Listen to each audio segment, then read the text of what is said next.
Good morning, fight fans. This is Travis Polhamus of the Fights Tonight podcast. Unfortunately, today I am not joined by my podcast co-host Luis Romero.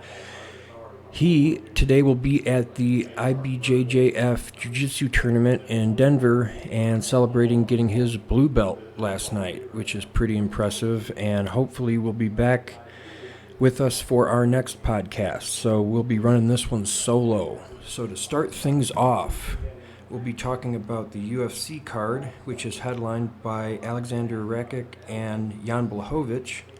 And then the one I'm most excited for, which will be the PBC boxing card, the main event being Charlo versus Castano in a rematch of one of the best fights of last year. And my personal favorite, the co-main event, where Jaron boots Ennis will be fighting to get that IBF title shot we've all been waiting so much for. So to start things off, looking at this UFC card, it's a fight night, which I think was a good idea to not put too big of a UFC card up against this boxing match, because a lot of fight fans are certainly going to be more interested in that one. On the prelims, we have Nick Maximoff, who is an undefeated middleweight prospect who's going up against Andre Petrosky. We also have Virna Jandiroba against Angela Hill, who's always impressive, more impressive than her record shows. If everybody remembers Virna Jandiroba's last fight, she came out to the Island Boys song, which got her on Ariel Helwani's wall, which made everybody even more of a fan than they already were. Also, Michael Johnson, who has been a longtime UFC lightweight and fought everybody from Khabib to Nate Diaz, will be fighting against Alan Patrick in a fight that I think Alan Patrick will win, but it is a significant challenge. And then the featured event of the prelims will be Andrea Lee with her cowboy hat against Vivian Araujo, which I think is Araujo's fight to win. On the main card, we have Frank Camacho versus Manuel Torres. We have Caitlin Chikagian versus Amanda Hebus. Whoever wins that fight is good chance that they'll be in the running for a title shot soon. Caitlin Chikagian already has had her shot against Shevchenko. Ribas has not. She always gets kind of one fight away and then will come up short. I think this one, even though Chikagian is more experienced, I believe Amanda Ribas should get this one as long as she sticks to the game plan and fights smart. Hopefully can get it to the ground, although Chikagian is no slouch on the ground. They got a lot of good jiu-jitsu gyms out there in New York. The one I'm probably most looking forward to on this card is Luis Smoka versus Davey Grant. Anybody that's seen Davey Grant's last few fights knows he comes out, tends to have a tough first round, but then somehow usually finds a way to get a clean knockout in the second. Davey Grant's got a real mean left hook. He throws his punches kind of wild and kind of wide, but has got some serious power. I've seen a couple fights where he gets banged up in that first, and then he'll throw a straight right to the body and come up with the left hook, and he's knocked a couple up-and-coming prospects back down the line. If you remember his last fight, he went against Adrian Yanez, and it was about as close as a fight could be. Yanez came away with the decision, but I think everybody came away with a little more respect for Davey Grant, and Yanez probably was pretty happy to come away with the decision. Personally, I thought Grant might have stolen it just based on damage. And Smoka is pretty experienced too and should give him a tough fight. He's got some good striking himself. I just don't know if he's got the power that Davey Grant does. So as long as Grant can keep from getting too wild and try to put that heavy left hook on him, I think he'll be looking good. The co-main event is Ryan Spann versus Yon Kutilaba. Yon Kutilaba, always a fan favorite because he's a little crazy. He comes to the weigh-ins usually painted green like the Hulk. He's known for always getting in his opponent's face at the weigh-in, and usually while they're announcing him and his opponents, you should notice an increased presence of security when they are announcing the fights. I believe last time Bruce Buffer himself had to step in to stop him from fighting Magomed Ankalaev. If you remember, they had 2 fights because the first time Magomed Ankalaev fought Yon Kutilaba, Kutilaba went for a strange trick where as soon as Ankalaev landed a punch, he acted like he was wobbling and dazed and prompted the ref to stop the fight, which of course Yon Kutilaba immediately got mad and raged on the referee, and then in the rematch gave up his new ploy and lost. So that one might not be the most technical fight, but should certainly be entertaining, and definitely don't wait for the first bell because, as I said, Yon Kutilaba, he's pretty much exciting as soon as he comes on camera. In the main event, we have former light heavyweight champion Jan Blachowicz, fresh off his loss to Glover Teixeira in what was kind of a disappointing performance for him. He is fighting Alexander Rakic, who beat Anthony Smith not too long ago and is definitely on an upward trajectory. Whoever wins this fight is a good chance will be one of the next guys Teixeira has to defend his title against, assuming he still has it by then. As far as this fight, I can't say I know much or have seen much of Rakic's ground game. Blachowicz is pretty good on the ground, very strong. He'll kind of throw up some rear naked chokes on people from weird angles without putting his hooks in and stuff, so Rakic will definitely have to be careful and keep an eye for that. I think this one mainly will take place on the feet as a striking battle. They're both pretty solid kickboxers. Jan Blachowicz is a little bit slower, maybe just slightly less volume, but is extremely powerful. Everyone knows his nickname with the Polish power. He's caught a lot of guys with that left hook. Rakic, you'll probably remember him from the knockout he had of Jimmy Manoa, where he threw a uppercut left hook into a left head kick, which was a pretty brutal knockout.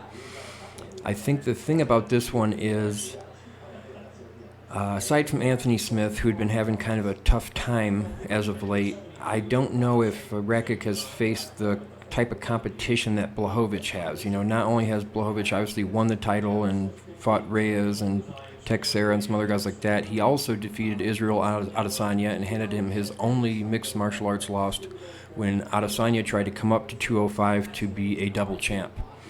In his last fight, it wasn't so much a failing of technique or getting really hurt or worn down. It was more, I think Glover Teixeira kind of surprised Jan with his ground game a little bit. And once you got a heavy guy like Glover Teixeira on top, it's kind of hard to keep him off you. Glover keeps it really basic, but when he's in his spots, he's really good. And like a lot of big guys, Blachowicz didn't have a lot of craftiness off his back, and unfortunately had to submit very early into the fight. So I've got to think he's looking to kind of avenge not only losing his title, but also, you know, having a real disappointing performance where by no means did he fight to the best of his abilities. What makes it tricky is that short of Adesanya, Rakic is probably one of the more dynamic strikers that Jan has faced. He did fight Dominic Reyes in what was primarily a kickboxing match, and Reyes has got really good footwork and is tall and long, which is why he gave John Jones so much trouble. A lot of people thinking he won that fight, myself included. Rakic is right-handed and will be fighting orthodox like Jan, but he's a little craftier with how he lands his head kicks, and being an up-and-comer, he's got a little more energy, and it's should be an interesting fight on the feet. If I had to give a prediction for this fight, I would say it's pretty close to 50-50, but I would say Blachowicz's experience and his power should give Rakic some issues, and I see him winning. I could see it being a finish, probably not super early, could go to a decision. But I would not be shocked at all if it went the other way and Rakic won by a finish, even though Yon seems to have a pretty good chin, and I can't say I've seen him hurt too much. So we'll see how that one plays out. The fight I'm the most excited for, though, is boxing, which we will switch over to now. So everyone knows the main event is the rematch for the undisputed title at 154, which is either light middle or super welterweight, depending on which person you ask. Charlo, as most people know, is the twin brother of Jermell Charlo, who fights at 160. I always have a soft spot for fighting brothers, but I will say, as a lot of Texas boxers have, it's a lot more of being tough, throwing really hard. Not to say he doesn't have a good jab or some slick setups and counters, but he definitely relies on his toughness. Both Charlo brothers, Jermell and Jermell, who will be fighting tonight, trained down in Texas under Derek James with Errol Spence Jr., who had the impressive showing against Yordenis Ugas a couple weeks back.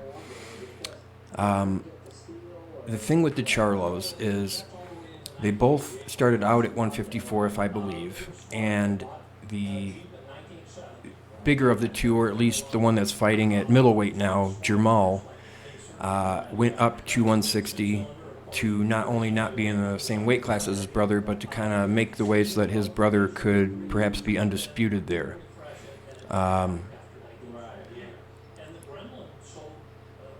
Jermell, who's fighting tonight, has had a little bit tougher of a road. I think he's perhaps faced a little bit stiffer competition, which is why he has a loss on his record, unlike his brother. But also sometimes can let the frustration get to him. He's not a boxer that typically outpoints people, but is more so kind of waiting and looking for a good shot, kind of like a slightly less technical version of Canelo, for lack of a better way to put it. Whereas Castano is a real gritty, in-your-face Argentinian that is very reminiscent of Maidana, who had the epic fights with Mayweather and the very famous win over Adrian Broner when he was on his ascent. The thing I'm just as excited for is before those two will fight each other, which we'll break down a little more here in a couple minutes, is Jaron Boots Ennis versus Custio Clayton. Jaron Boots Ennis, as anybody who trains with me knows, is probably, if not my favorite boxer competing right now, is definitely one of them.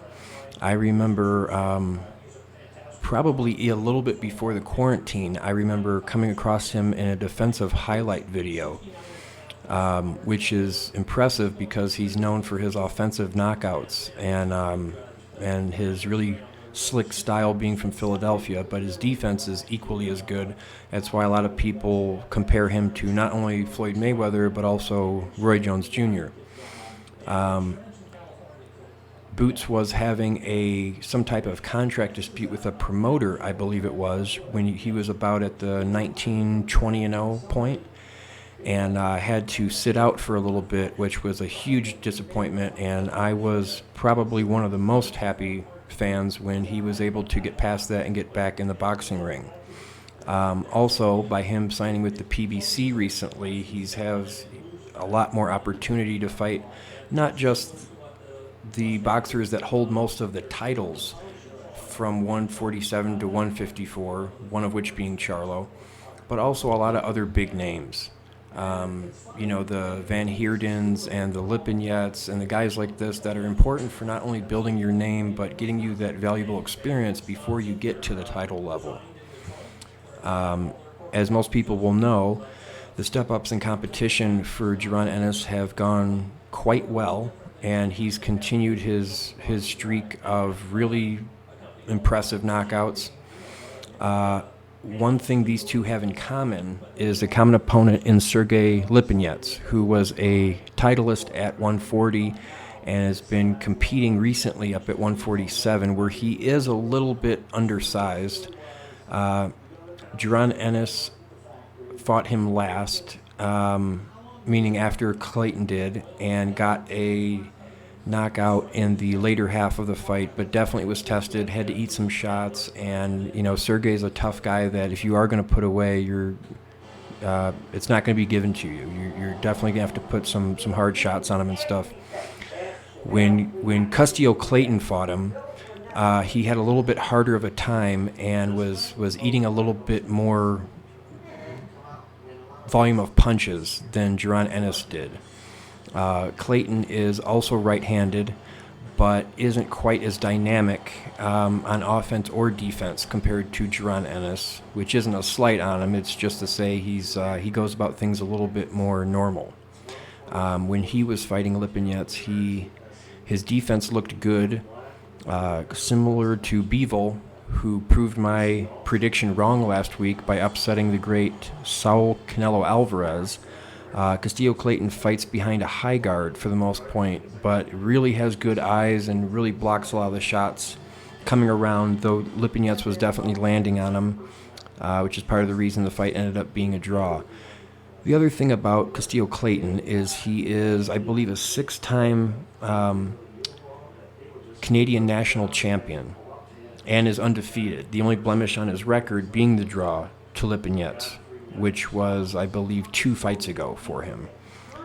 He has a real good jab. He's got strong punches, a good shot selection. He's got some slick moves defensively. He can counter off the ropes a little bit. He's also got good legs and is good at moving on the outside. Also, he's a little bit bigger than Lipinets was, of course, after Sergey came up from 140. I believe Boots will still have a size and reach advantage on him, but perhaps not as much as he usually does against the guys he's been fighting. What makes that interesting is that Boots comes forward a lot just in a attempt to be offensive, but can also move and fight nice off the back foot and move around the ropes and land some slick counters and stuff. I'm kind of curious how he plans on going about this. It's one of those ones where I could just as easily see him on the outside trying to shoulder roll and do counters against Clayton as I could see him kind of marching towards Clayton and throwing those leaping hooks like Roy Jones does. There'll definitely be a battle of the jabs. The thing going in Boots' favor, aside from momentum, would be that he can fight out of both stances equally as well. And I think in the early rounds he's going to figure out which stance he feels like he can get around Clayton's jab the best. The thing that would be working against Clayton by using that high guard a lot is that even though he is good at keeping his eyes open and blocking a lot, similar to how Bivol did against Canelo, Jaron Ennis excels at finding ways around that, very similar to Shakur Stevenson versus Valdez, where, Valdez was very defensively responsible, but a high-level fighter like Shakur Stevenson was still able to find ways around it and may have to throw a couple punches to get one good opening. However, unlike Shakur Stevenson, when Jaron Ennis does slip one through, Clayton is sure to feel it. The other thing that's exciting about this fight is that whoever wins is supposed to be the mandatory challenger for the IBF title at 147 pounds. The guy holding that belt right now, as well as the WBA and the WBC belt at 147, is, of course, Errol Spence Jr., who we saw in his impressive fight a few weeks ago against Yordenis Ugas, picking up the WBA title that Pacquiao held prior to Yordenis Ugas beating him. Errol Spence, as everyone knows, is part of one of the most highly anticipated fights for the last few years, which is him versus Terence Crawford, who holds the only other belt at 147, the WBO title. Whoever wins that would be undisputed, which kind of puts Spence in a tough spot where everyone is going to either expect him to try to unify and become undisputed and get the belt that Terence Crawford has, or he'll have to defend this IBF title against Jaron Boots Ennis.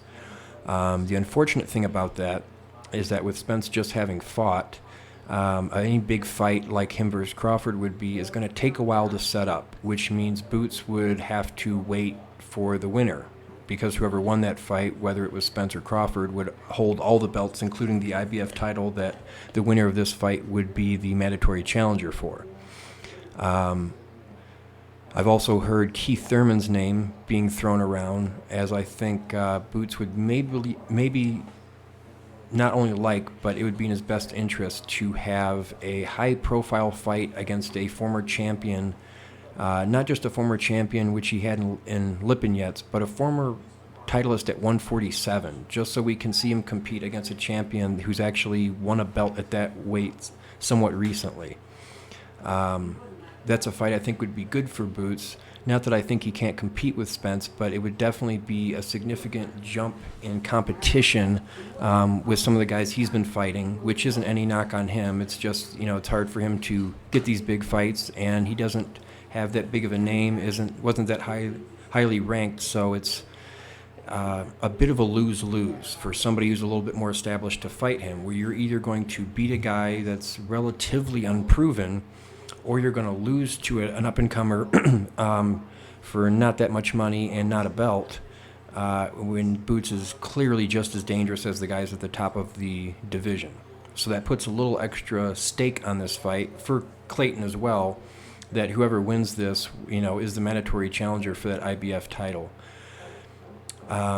The thing that concerns me about that a little bit is that we see boxers vacate titles a little bit. If you're used to watching MMA, you know that when we call someone a double champ, it's because they hold a title and go up and get another one. The reason in boxing you have so many multiple weight class champions is that a lot of times guys will just win one of the 4 belts, fight the easiest guy that's holding a belt at that weight class, and then before they have to defend it against a guy like Jaron Boots Ennis, they go up weight and fight for another belt, so that the talking point is, wow, he's going for a belt in another weight class, rather than he's skipping fighting somebody that would perhaps be a more exciting fight. So I predict Jaron Ennis to win this fight. I think Clayton will give him a good run for his money, but I think that high guard will be his undoing. Boots will find a way around it, probably with some type of highlight reel knockout, perhaps off some of his slick defensive moves. And I will look forward to seeing who ends up holding that IBF title about 4 to 6 months from now, whether that's Spence or Crawford, which would be my wish. I'd really hate to see it get vacated, and I feel worst case scenario is they vacate the title, and perhaps Boots and Keith Thurman, who just came off an impressive win over Mario Barrios after an extended layoff, fight for that belt. And I would say somewhere around the middle of the fight. It's been quite a while since Boots has gone the distance, which I think would be another thing that would be good for him before having a fight with Spence, who is definitely going to push you to the limit.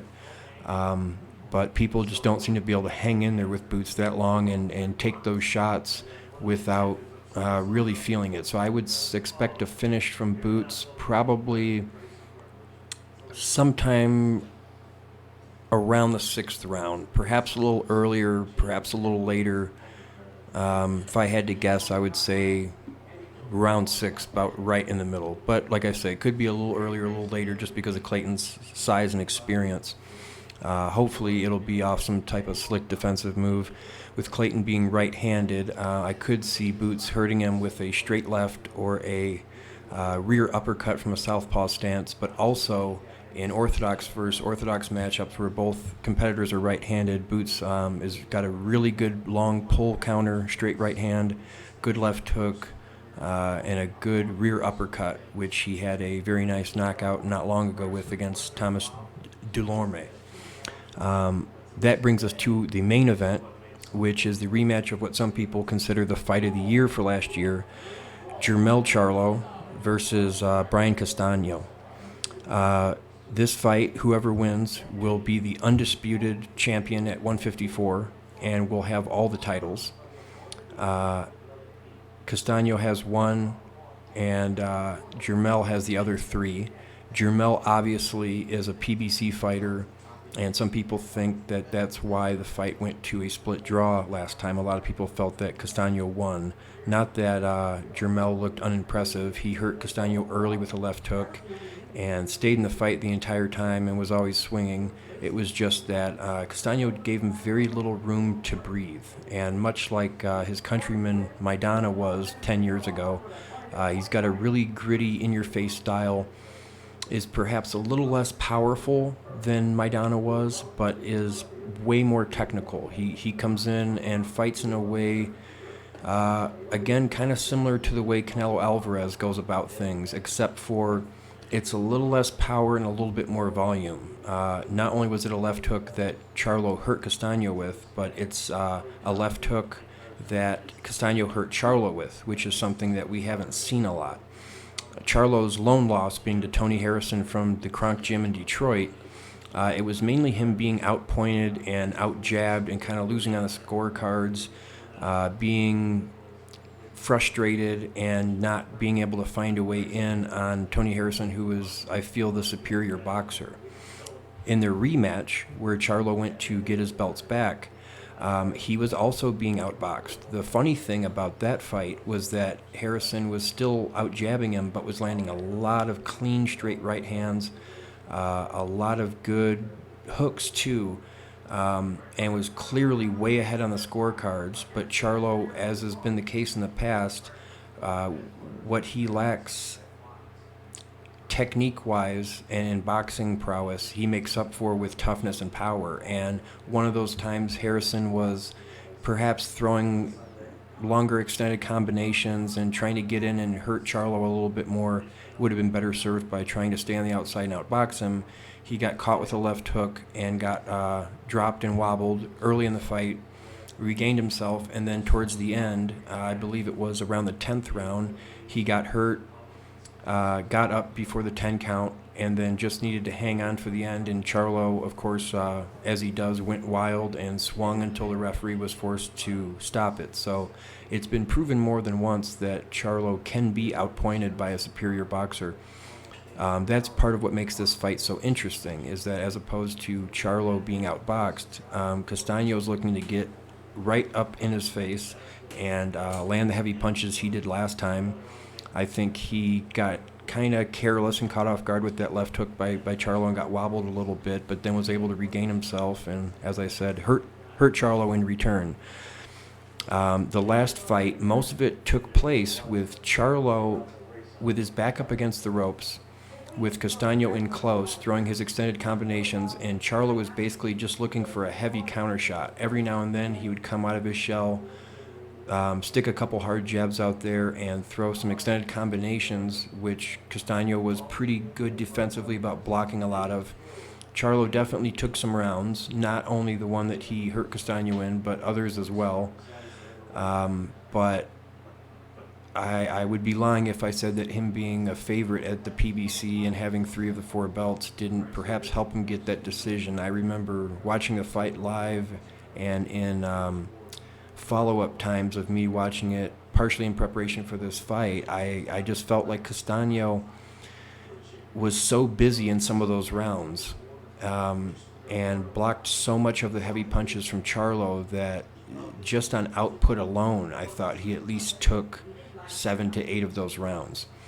The thing that's going to be tough for him this time is that not only does Charlo know what to expect, but he's in kind of a similar position that Dimitri Bivol was in last week, where if you're going to beat the guy who has a much bigger name and is the favorite and stuff, like Bivol faced with Canelo Alvarez, you have to basically be perfect and win 8 to 10 rounds of the 12-round fight. And then you saw where Bivol won 115 to 113, where had that last round been even, the fight would have been ruled a draw, where it was anything but. This is an unfortunate but common practice in boxing, where the favorite fighter with the bigger name is given a good chunk of the early rounds, so that by the two-third part of the fight, where you're 8 rounds in, it's even no matter what. And then all the favorite fighter has to do is win 1 or 2 rounds after that to get a draw. And so Castano's going to need to really be on his game and really make it completely obvious that he won, similar to Bivol, and even then should have his fingers crossed in his boxing gloves that the judges see it the way everybody else does, and hopefully he can get away with winning by a point or two. That is, unless he hurts Charlo, which he is capable of, but as is Charlo. It's hard for me to say that this fight will be any more competitive because the last one was. I think both guys are going to be a little bit more careful. I think Charlo gained some respect for Castano's power and is going to not be quite as sloppy on the outside and is still going to be looking for his big counters, but is going to have to really keep an eye for those hooks of Castano, the left hook in particular. And I think Castano learned what he needed to in about the third round of the last fight, where if he gets sloppy and catches one of those big punches from Charlo, it could really be a problem, especially since Charlo is an aggressive finisher who really comes at people when he has them hurt. This, again, is a tough fight to give a prediction for, not just because of the competitive nature and what's on the line, but also because of Charlo having his status as being the favorite at the PBC. I'm going to say that Castano will win by a couple rounds, barring some sort of knockout. The real question is who the judges will give it to. So I think this could be a case where it goes much like last time, kind of similar to the Fury-Wilder 2 fight, where the first fight it was pretty clear that Fury won, and in the second fight it was kind of get a knockout or expect the judges to play games. One of the other things, if you'll watch this fight, that you'll find kind of interesting is they have a punch count graphic that will pop up on the screen for PBC fights next to the round timer. One of my favorites is the Sean Porter versus Errol Spence Jr. fight, where the punch count is always seems to be kind of skewed towards whoever is the favorite. In that case, it was Errol Spence.